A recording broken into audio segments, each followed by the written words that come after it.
Ciao a tutti, siamo a Bergamo, più precisamente nel negozio Elysium di Bergamo, sono qua con Fabio. Come vedete siamo tornati da giochi in scatola, giochi di miniature, giochi di carte. Allora Fabio, presentaci brevemente il tuo negozio, da quanti anni hai questo negozio Elysium? Ma siamo nati poco tempo fa, circa 23 anni, nel lontano 1998. In questo momento siamo parzialmente aperti, diciamo così, perché rientriamo in quella piccola fascia di codici Ateco che possono mantenere il punto vendita aperto. Purtroppo le strade sono semideserte, quindi l'affluenza è molto molto bassa. Chiaro, chiaro. 23 anni di attività, quindi ne avrai passate tante, immagino. E mi ricordo che il tuo forse primo negozio era in un'altra via qua vicino al centro di Bergamo.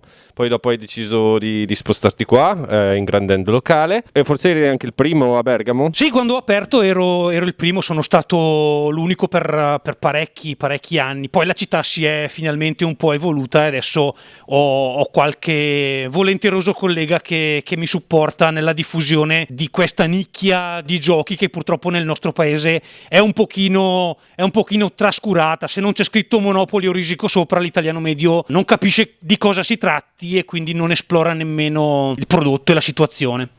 Certo, è una nicchia, però diciamo che ultimamente, grazie forse anche a questi titoli che vabbè rimangono appunto nella storia pur avendo i loro difetti di giocabilità eccetera, sono stati in grado anche di portare, allargare un po' il pubblico, ad arrivare fino a quello che è la diffusione attuale del gioco in scatola. Cosa ne pensi? In Italia abbiamo avuto un ampliamento del pubblico nella stessa percentuale in cui c'è stato un allargamento in tutto il mondo dell'utilizzo dei nostri giochi, ma la situazione nel nostro paese rimane comunque più ridotta, più ristretta rispetto ad altre realtà.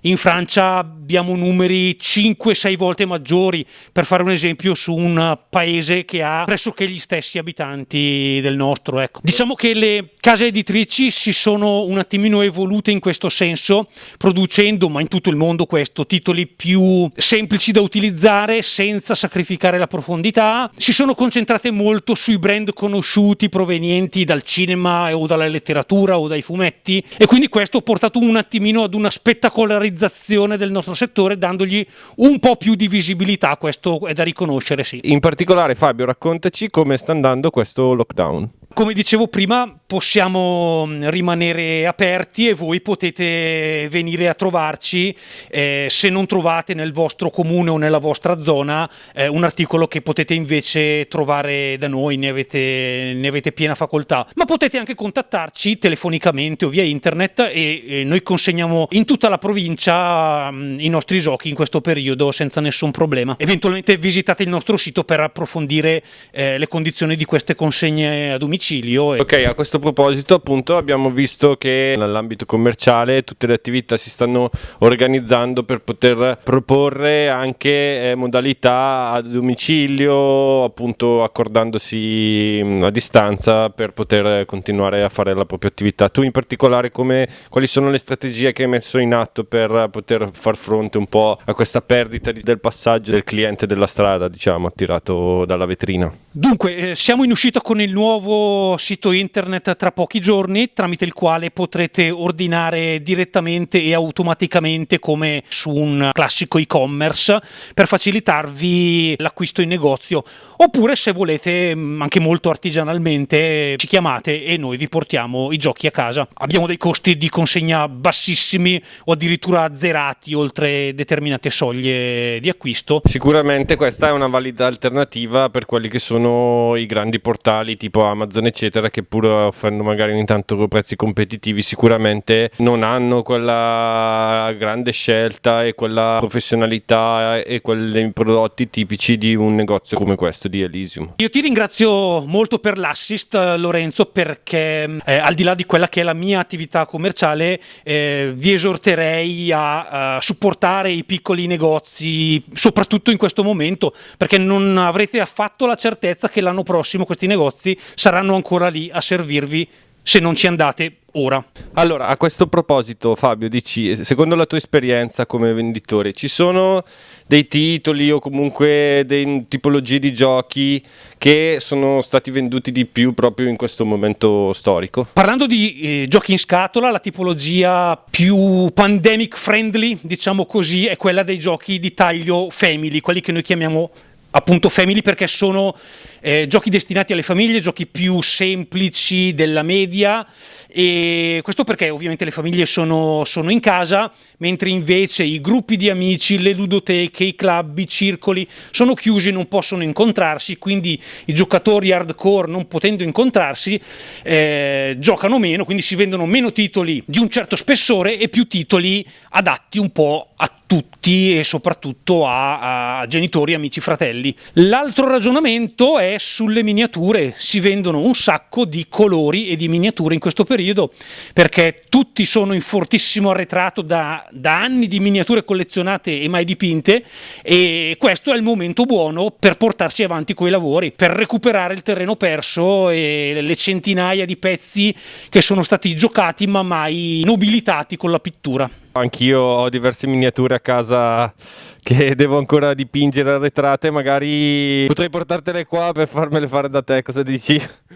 Ma guarda, io se vuoi ti do gli strumenti, nel senso che ti giro tutte le conoscenze in mio possesso, se ne hai bisogno, ma direi di no. Molto più volentieri che dipingertele io, perché sono carico di lavoro di pittura. Inoltre preferisco insegnare a dipingere che non fare lavori su commissione. Quindi un altro aspetto della tua attività è anche, magari se vuoi anche secondario, però fornire anche un gioco già dipinto. Sì, lo facciamo per chi proprio non se la sente o non ha il tempo o la voglia di farlo, facciamo anche pittura su commissione, sì. Preferisco fare e parlare di corsi di pittura che, se acquistate le miniature da noi, sono completamente gratuiti. Interessante.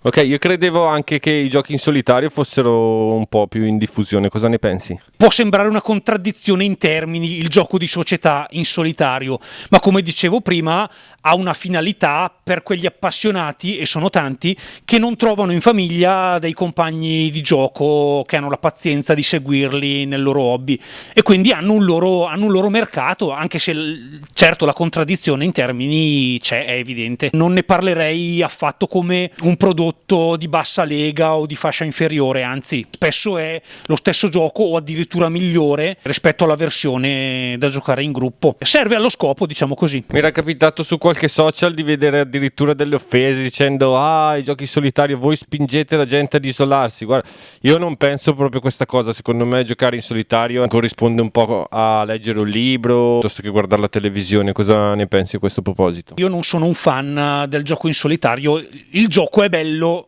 giocato con gli altri, perché lo scopo di giocare un gioco in scatola rispetto a quello di utilizzare un prodotto elettronico è proprio quello di socializzare. Però se, come in questo caso della pandemia e quindi del distanziamento, dell'isolamento, o nel caso in cui la famiglia non ci segue nei nostri hobby, data la situazione, non vedo perché non giocare ad un gioco in scatola, in solitario. Si mantiene un distacco da quello che è il rapporto con una macchina, un monitor, una tastiera. Il gioco è comunque divertente, anzi a volte veramente stimolante, e si risolve una problematica, quindi perché no? Infatti, perché no? Allora, ti ringrazio per questa piacevole chiacchierata. Giusto una cosa, visto che abbiamo parlato di lockdown, di situazioni di difficoltà, proviamo a guardare un attimo il futuro, anche se purtroppo non abbiamo molte certezze, ma quale sarà più o meno la cosa che quando ci sarà di nuovo la possibilità di ritrovarsi, magari senza mascherina, o comunque di poter ritornare a pieno regime anche con la tua attività, quale sarà la cosa che farai, la prima cosa che farai, o comunque che non vedi l'ora di fare? Ma noi non ci siamo mai fermati, in realtà ci siamo anzi già portati avanti. Quest'anno abbiamo ristrutturato completamente le nostre 2 aree gioco, rendendole tematiche e tridimensionali, utilizzando anche tante agevolazioni che qui a Bergamo sono nate